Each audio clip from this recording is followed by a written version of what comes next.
Mesdames, Mesdemoiselles, Messieurs, bonjour. Nous allons continuer nos interventions sur la Kabylie en particulier et sur le monde arabe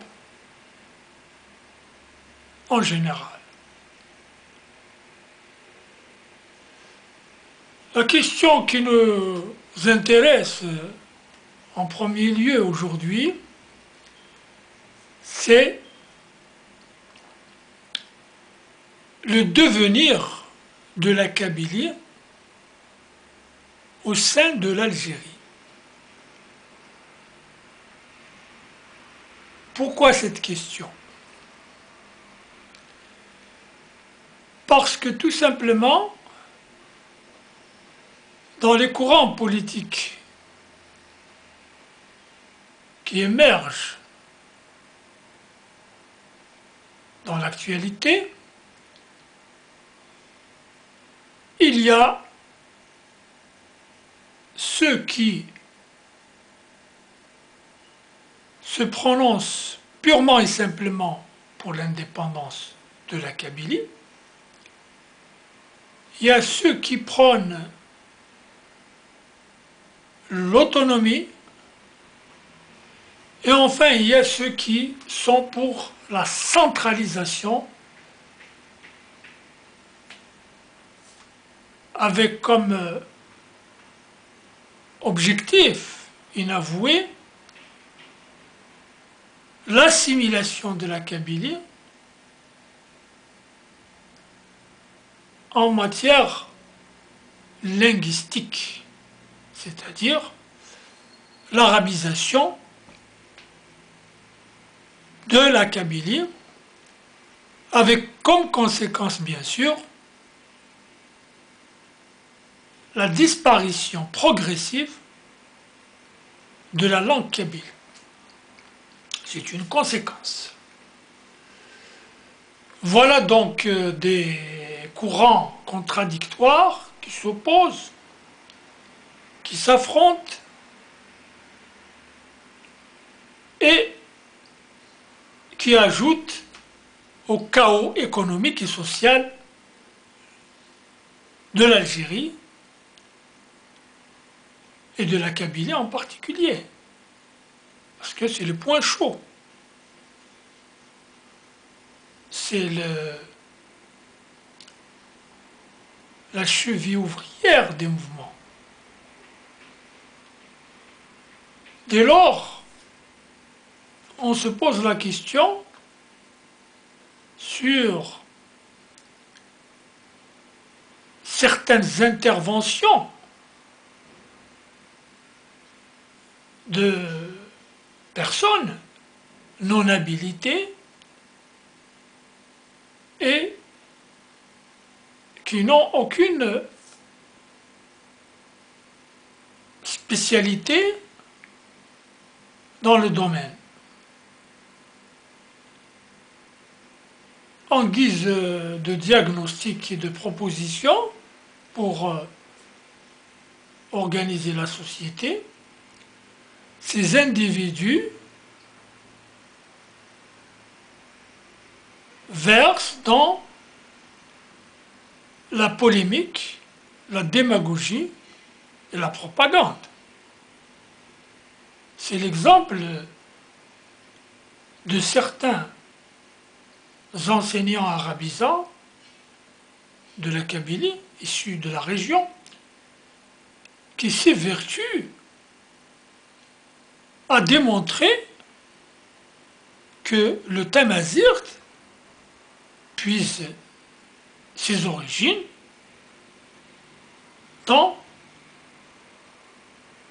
l'arabe, ce qui est un non-sens. La vérité, nous devons la dire. Il ne faut pas avoir peur de la vérité. Le peuple berbère est parmi les peuples les plus anciens du monde, et même des personnages bibliques qui remonte donc à des siècles avant Jésus-Christ, je ne comprends pas que certains Kabyles monoculture, monolangue, arabisés,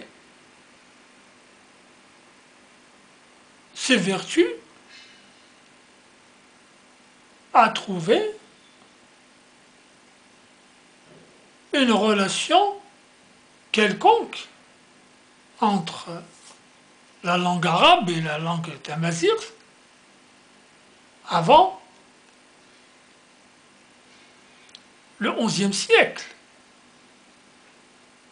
Il faut signaler que l'invasion arabe de l'Afrique du Nord s'est faite d'abord au 7e siècle, mais qui n'a pas eu prise parce que chassée par les Berbères, et que ce n'est qu'au XIe siècle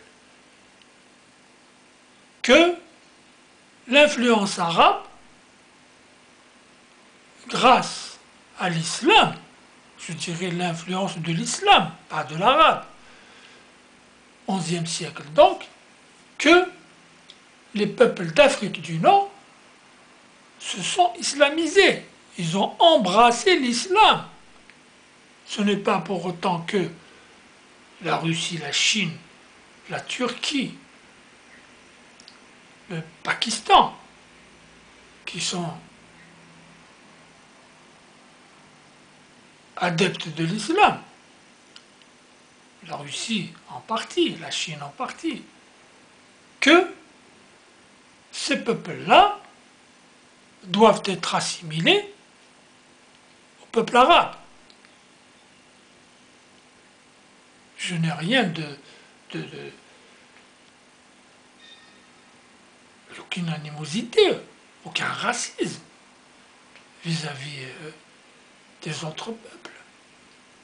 Mais gardons-nous de confondre les éléments fondamentaux de l'histoire. Il ne sert à rien de cacher la vérité ou de travestir, déformer l'histoire. Du reste, des personnes qui n'ont aucune spécialité dans le domaine s'aventurent à donner des leçons à des experts en la matière. Il faut absolument qu'ils cessent leur action de pollution de l'atmosphère sociale, culturelle du pays. J'ai récemment relevé sur une vidéo postée sur YouTube qui dure plus d'une heure et qui s'évertue à démontrer